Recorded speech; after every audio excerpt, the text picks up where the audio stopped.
बच्चों, अब आते हैं रेगिस्तान में रजत बूंदें पाठ के प्रश्नोत्तर पर। तो इस पाठ में कुल 5 प्रश्नोत्तर हैं, 5 प्रश्न हैं और इन पांचों प्रश्नों को आपको अपनी क्लास नोटबुक में लिखना है। तो पहला प्रश्न है, राजस्थान में कुएं किसे कहते हैं? इसकी गहराई और व्यास तथा सामान्य कुओं की गहराई और व्यास में क्या अंतर होता है? तो इसका उत्तर मैं दे रहा हूं और लगभग सबका उत्तर मैं दे रहा हूं। इसको अच्छी तरह सुनकर अपने शब्दों में आप उसका आंसर लिखेंगे। कोशिश यही रहेगी कि आप अपने शब्दों में लिखेंगे तो कोई चीज़ आपको याद नहीं करनी पड़ेगी और मेरी बात को सुन लेंगे, उसको समझ लेंगे और फिर अपने शब्दों में उस आंसर को लिखेंगे। तो पहला प्रश्न का उत्तर, राजस्थान में रेत अथाह है। वर्षा का पानी रेत में समा जाता है जिससे नीचे की सतह पर नमी फैल जाती है। यह नमी खड़िया मिट्टी की परत के ऊपर तक बनी रहती है। इस नमी को पानी के रूप में बदलने के लिए 4-5 हाथ के व्यास की जगह को 30 से 60 हाथ की गहराई तक खोद दिया जाता है। खुदाई के साथ साथ चिनाई भी की जाती है। इस चिनाई के बाद खड़िया की पट्टी पर रिस कर पानी एकत्र हो जाता है। इसी तंग गहरी जगह को कुएं कहते हैं। यह कुएं का स्त्रीलिंग रूप है। यह कुएं से केवल व्यास में छोटी होती है, व्यास का मतलब जो उसकी जो गोलाई है, परंतु गहराई में लगभग समान होती है। आम कुएं का व्यास 15 से 20 हाथ का होता है, परंतु कुएं का व्यास 4 से 5 हाथ ही होता है। दूसरा प्रश्न है इसका जो है कि दिनों दिन बढ़ती पानी की समस्या से निपटने में यह पाठ आपको कैसे मदद कर सकता है तथा देश के अन्य राज्यों में इसके लिए क्या उपाय हो रहे हैं? जो इसका उत्तर है, मानव की दोहन नीति के कारण आज पानी की समस्या बहुत ही भयंकर होती जा रही है। नदियों का जल स्तर घटता जा रहा है। शहरों व गांवों में पेयजल की भारी कमी हो रही है। यह पाठ हमें पानी के समुचित प्रयोग को सिखाता है। अगर हम वर्षा के बूंद बूंद पानी का उचित संग्रहण एवं इस्तेमाल कर सकें तो पानी की समस्या को दूर किया जा सकता है। आज हम पानी का दुरुपयोग करते हैं। कोई व्यक्ति भविष्य की चिंता नहीं करता। खेती, उद्योग, निजी उपयोग, हर जगह लापरवाही की जाती है। हमें प्रकृति के उपहार वर्षा के जल का संग्रहण करना चाहिए अगर इस पेयजल की कमी से उबरना है तो। इसके लिए गांव में तालाब का पुनर्निर्माण करना चाहिए। घरों में भी कुएं बनाकर पानी का संग्रहण किया जा सकता है। छोटे छोटे जलाशय बनाकर भूमिगत जल स्तर को बढ़ाया जा सकता है। तीसरा प्रश्न है, चेजारों के साथ गांव समाज के व्यवहार में पहले की तुलना में आज फर्क आ गया है। पाठ के आधार पर बताइए। चेजारों अर्थात चिनाई करने वाले लोग। कुएं के निर्माण में ये लोग दक्ष होते हैं, कुशल होते हैं। राजस्थान में पहले इन लोगों का विशेष सम्मान था।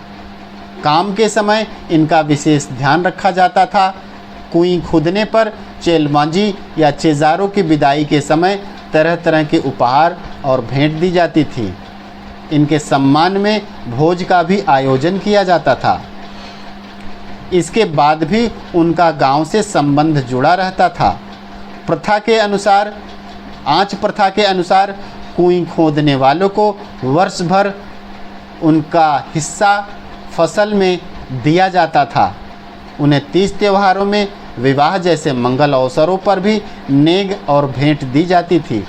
फसल आने पर उनके लिए अलग से अनाज निकाल दिया जाता था। अब स्थिति बदल गई है। आज उनका सम्मान कम हो गया है। अब सिर्फ मजदूरी देकर भी कुएं को खुदवाने का काम किया जा रहा है। इसका चौथा प्रश्न है, निजी होते हुए भी सार्वजनिक क्षेत्र में कुइयों पर ग्राम समाज का अंकुश बना रहता है, लेखक ने ऐसा क्यों कहा है? इसका उत्तर है, राजस्थान में खड़िया पत्थर की पट्टी पर ही कुइयों का निर्माण हो सकता है।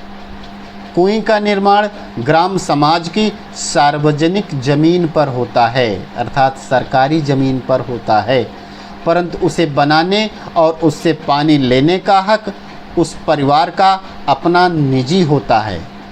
सार्वजनिक जमीन पर बरसने वाला पानी ही बाद में वर्ष भर नमी की तरह सुरक्षित रहता है। इसी नमी से साल भर कुइयों को पानी मिलता है।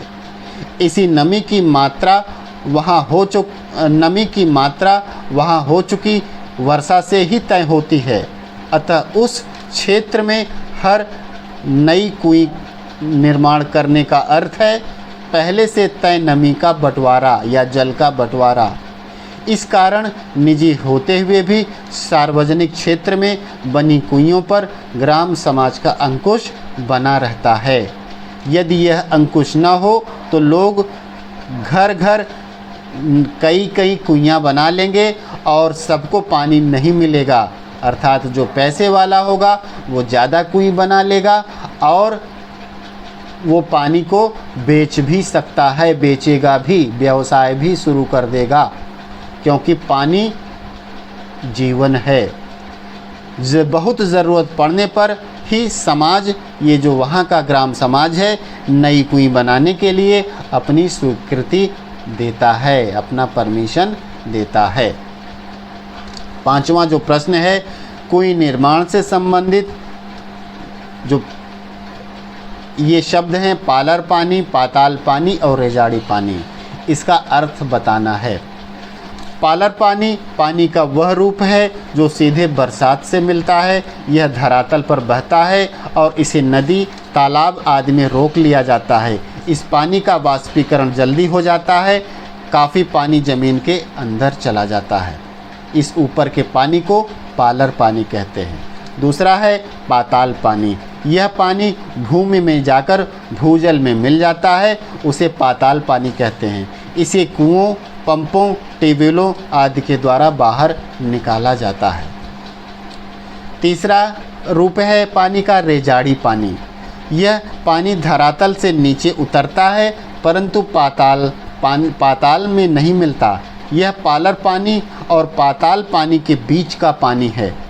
वर्षा की मात्रा नापने में इंच या सेंटीमीटर नहीं बल्कि रेजा शब्द का उपयोग होता है इस पानी की नाप करने में। रेज का माप धरातल में समाई वर्षा को मापता है। रेजाड़ी पानी खड़िया पट्टी के कारण पाताली पानी से अलग बना रहता है तथा इसे कुइयों के माध्यम से इकट्ठा करके फिर इसका उपयोग किया जाता है।